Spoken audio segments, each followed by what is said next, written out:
சவுக்கு media கடந்த 2 ஆண்டுகளாக தமிழக அரசாலும் தமிழக காவல்துறையாலும் எத்தகைய துன்புறுத்தல்கள், எத்தகைய கொடுமைகளை சந்தித்துக் கொண்டிருக்கிறது என்பதை நீங்கள் எல்லோரும் அறிவீர்கள். என் வீட்டில் மலம் ஊற்றப்பட்டது, சாக்கடை ஊற்றப்பட்டது, என் மீது பொய் வழக்கு போடப்பட்டது, கஞ்சா வழக்கு போட்டப்பட்டது, 2 முறை குண்டர் சட்டத்தை நான் சந்தித்திருக்கிறேன். இதற்கெல்லாம் பிறகு ஒரு அலுவலகம் கிடைத்து இந்த அலுவலகத்தில் தொடர்ந்து என்னுடைய மீடியா பணியை நான் செய்து கொண்டிருக்கிறேன். இந்த நிலையில் கடந்த ஒரு 20 நாட்களுக்கு முன்பாக என்னுடைய அலுவலகத்தில் வேலை செய்யக்கூடிய கேமராமேன் எடிட்டர்கள் 2 பேர், திரு சத்தியமூர்த்தி மற்றும் திரு ஜெயபிரகாஷ், கேமராமேன் ஒருத்தர், எடிட்டர் ஒருத்தர், அவர்களுடைய வீட்டுக்கு இரவு 12 மணிக்கு 15 காவல்துறையினர் சென்று அவர்களது 2 பேரோட பைக்கை தூக்கிட்டு போயிருக்காங்க. என்ன காரணம்னு சொன்னாங்கன்னா, உங்கள் பைக்கை அஃபென்ஸில் சம்மந்தப்பட்டிருக்குன்னு சொன்னாங்க.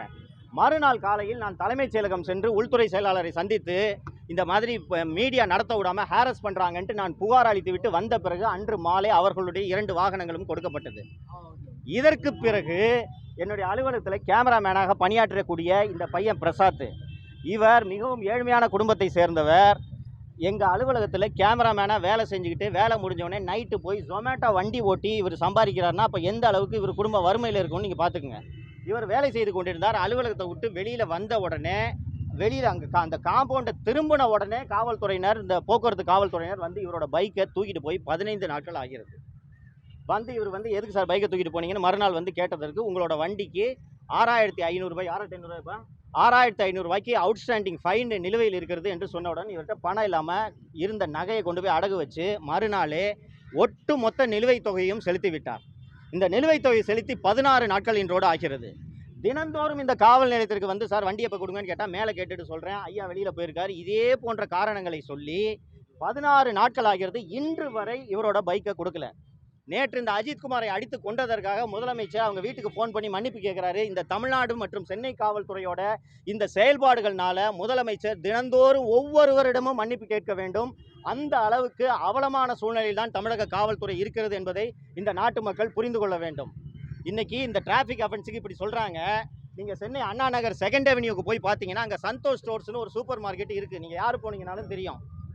கிட்டத்தட்ட 200 அடிக்கு மேலாக அந்த சந்தோஷ் சூப்பர் மார்க்கெட்டுக்கு வெளியில் பேரிகேடு போட்டு, பிரைவேட்டு செக்யூரிட்டி கார்டு போட்டு, வேறு யாரும் வாகனங்களை நிறுத்த விடாமல் அந்த சூப்பர் மார்க்கெட்டுக்கு வர்ற வாகனங்களுக்காக மட்டும் அந்த இடம் தடுத்து வைக்கப்பட்டிருக்கிறது. போலீஸ் பேரிகேடை யூஸ் பண்ணுறாங்க. இது போல் அந்த போலீஸ் பேரிகேடை யூஸ் பண்ணி பொதுமக்களுக்கான நடைபாதையை அவர்கள் அடைத்து வைப்பதற்கு காரணம், அந்த சந்தோஷ் சூப்பர் மார்க்கெட்டின் உரிமையாளரோட பெயர் சவுந்தரராஜன்.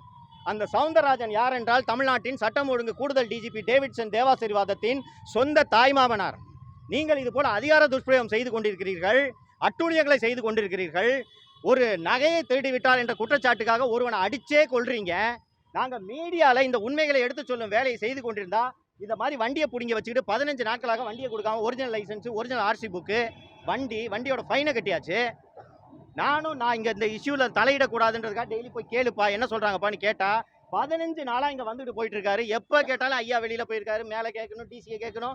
இப்போது சென்று நான் மேலே உதவி ஆய்வாளரை பார்த்து நான் இந்த வண்டி எப்போ சார் தருவீங்கன்னு கேட்டோன்னா, இங்கே இருக்க போய் டிசியை போய் பாருங்க, நான் டிசியை பார்க்க முடியாது என்று சொல்லிவிட்டேன். தமிழ்நாட்டில் நீங்கள் இங்கே பாருங்கள் நண்பர்களே, உங்களை போன்ற கேமராமேன் தான் இந்த ஜெயபிரகாஷ், உங்களை போன்ற கேமராமேன் தான் இந்த பிரசாத், உங்களை போன்ற விஷுவல் எடிட்டர் தான் இந்த சத்தியமூர்த்தி.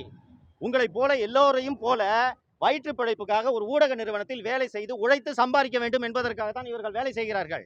இந்த மீடியாவில் வேலை செய்கிறான்ற ஒரே காரணத்துக்காக காவல்துறை இவர்கள் ஒவ்வொருவரையும் இப்படி சித்திரவதை செய்தால் இது எங்கே போய் முடியும் என்பதை ஊடக நண்பர்கள் நீங்கள் யோசித்து பார்க்க வேண்டும். இதே போல ஒவ்வொரு முறையும் அக்யூஸ்டை பிடிச்சி கையகால உடைக்கிறது எங்கே போய் முடியும்ட்டு நான் எதை தொடர்ந்து வலியுறுத்தி கொண்டிருந்தேனோ அதுதான் அஜித்குமார் விவகாரத்தில் நடந்திருக்கிறது. அவன் நகை திருடானா இல்லையான்றது இது வரைக்கும் யாருக்குமே தெரியாது. கூட்டிட்டு போய் அடிச்சே கொண்டுட்டாங்க அவனை. இப்படித்தான் காவல்துறை செயல்பட்டு கொண்டிருக்கிறது. இவரும் கூச்சமே இல்லாமல் மன்னிப்பு கேட்டுக் கொண்டிருக்கிறார். இன்னைக்கு இங்கே இந்த பிரசாத்துக்கு நடந்தது, ஜெயபிரகாஷ்க்கு நடந்தது, சத்தியமூர்த்திக்கு நடந்தது, நாளை உங்கள் ஒவ்வொருவருக்கும் நடக்கும். காவல்துறைக்கு எதிராக யாருமே பேசக்கூடாது என்ற அராஜக சூழல் தமிழ்நாட்டில் நடக்கிறது. தமிழ்நாட்டில் காட்டாட்சி நடக்குது. இதையெல்லாம் எதிர்த்து கேள்வி கேட்பதால் தான் சவுக்கு ஊடகத்தை தொடர்ந்து முடக்க இந்த அரசு முயற்சி செய்து கொண்டிருக்கிறது. திரு அருண் அவர்களும் இந்த முயற்சி செய்து கொண்டிருக்கிறார். கடத்தல் பண்ணும் அதிகாரிகளை எல்லாம் பதவியில் அமர்த்தி கொண்டு முதல்வர் போய் மன்னிப்பு கேட்பதற்கு வெட்கப்பட வேண்டும். இந்த அதிகாரிகளை கட்டுப்படுத்துறதுக்கு துப்பு இல்லைன்னா இவரெல்லாம் எதுக்கு நாட்டை ஆள்றாரு? இன்னைக்கு வரைக்கும் 15 நாளா இன்னும் பைக் கொடுக்கலன்னா எந்த அளவுக்கு இவர்கள் துணிச்சல் இருக்கும் என்று யோசித்து பாருங்கள். பிரசாத்தோட வாகனம் ஏதாவது ஒரு குற்றச்செயல் புரிந்து நீதிமன்றத்தின் உத்தரவில் இதை பறிமுதல் செய்து வைத்திருந்தால் இவர்கள் வாகனத்தை தரமாட்டேன் என்று சொல்லலாம். ஃபைன் பெண்டிங்கா இருந்தா கூட இவங்க வாகனத்தை தூக்க முடியாது. ஃபைன் நிலுவையில் இருக்கக்கூடிய வாகனத்தை நீங்கள் பறிமுதல் செய்ய வேண்டும் என்றால் சென்னையில் இருக்கக்கூடிய 95% வாகனங்களை நீங்கள் பறிமுதல் செய்ய வேண்டும். இன்னைக்கு ரோட்ல ஆட்டோமேட்டிக் கேமரா இருக்கு, ஃபைன் தானா விழுது. எல்லா வெஹிக்கிளுக்கும் ஃபைன் நிலுவையில் இருக்கும். அப்படி இருக்கும்போது ஃபைன் பெண்டிங்கிறதுக்காக எதுக்காக இந்த வாகனத்தை பறிமுதல் செய்யணும்? வேண்டுமென்றே என்னுடைய அலுவலகத்தில் பணியாற்றும் ஊழியர்கள் அச்சப்பட்டு என் மீடியாவில் பணியாற்றாமல் விலகி ஓட வேண்டும் என்பதற்காகத்தான் இந்த காவல்துறை, குறிப்பாக சென்னை மாநகர ஆணையர் திரு அருண் அவர்கள் இதை திட்டமிட்டு செய்து கொண்டிருக்கிறார். இந்த பொம்மை முதல்வர் இதை வேடிக்கை பார்த்து கொண்டிருக்கிறார். பிரதர், இப்போ வந்து கேட்குறேன் சார், வண்டி எங்கே இருக்குது, சாவி கொடுத்துருங்க சார் சொல்லி கேட்கும்போது போய் டிசியை பாருங்கன்னு சொல்கிறாங்க. நான் கேட்டேன் சார், ஃபைனை கட்டியாச்சு, அவுட்ஸ்டாண்டிங் இல்லை, எந்த பவர் அடிப்படையில் நீங்கள் வெஹிக்கிளை டீடைன் பண்ணி வைக்கிறீங்க என்ன கேட்கும்போது நீங்கள் போய் டிசியை ஒரு வார்த்தை பார்த்துருங்கன்னா, நான் டிசியெல்லாம் பார்க்க முடியாது சார், வண்டியை கொடுக்க வேண்டிய நீங்கள் தான் சீஸ் பண்ணது, வண்டி நீங்கள் தான் கொடுக்கணும், நான் டிசியை பார்க்க முடியாதுன்னு சொல்லிட்டு தான் வந்தேன். தொடர்ச்சியாக வந்து உங்களை சவுத் மீடியாவை சுற்றியே தான் அந்த பழிவாங்கக்கூடிய நடவடிக்கை இருந்துட்டு அப்படின்னு நான் இதை உறுதியாக அனுபவபூர்வமாக நான் இதை உணர்ந்து சொல்கிறேன். வீட்டில் வந்து சாக்கடை ஊற்றப்பட்டதை நீங்களே பார்த்துருப்பீர்கள். நீங்கள் அதுக்கு முன்னாடி பிரசாத்தோட வண்டியை தூக்குறாங்க, எடிட்டர் சத்தியமூர்த்தியோட வண்டியை தூக்குறாங்க. வண்டியில் ஃபைன் அவுட்ஸ்டாண்டிங் இருந்தால் கூட ராத்திரி 12 மணிக்கு எதுக்கு சார் நீங்கள் வந்து வண்டியை தூக்கணும்? நான் தலைமைச் செயலகத்தில் பத்திரிகையாளர் சந்தித்த போது இதை பற்றி விரிவாக கூறினேன். வண்டியில் ஃபைன் அவுட்ஸ்டாண்டிங் இருந்துச்சுன்னா ராத்திரி 12 மணிக்கு அசோக் நகர் ஏசி தலைமையில் 13 காவல்துறையினர் வந்து எதற்காக வீட்டிலிருந்து வண்டியை தூக்க வேண்டும்? இது சவுக்கு மீடியாவுக்கு எதிராக திட்டமிட்டு செய்யப்படும் சதி என்று உங்களுக்கு புரியவில்லையா? இதை வேண்டுமென்றே செய்கிறார்கள். இதை இந்த முதல்வர் வேடிக்கை பார்த்து கொண்டிருப்பதுதான் எனக்கு வருத்தமாக இருக்கிறது. நான் தொடர்ந்து பதிவு செஞ்சுக்கிட்டு இருக்கேன்.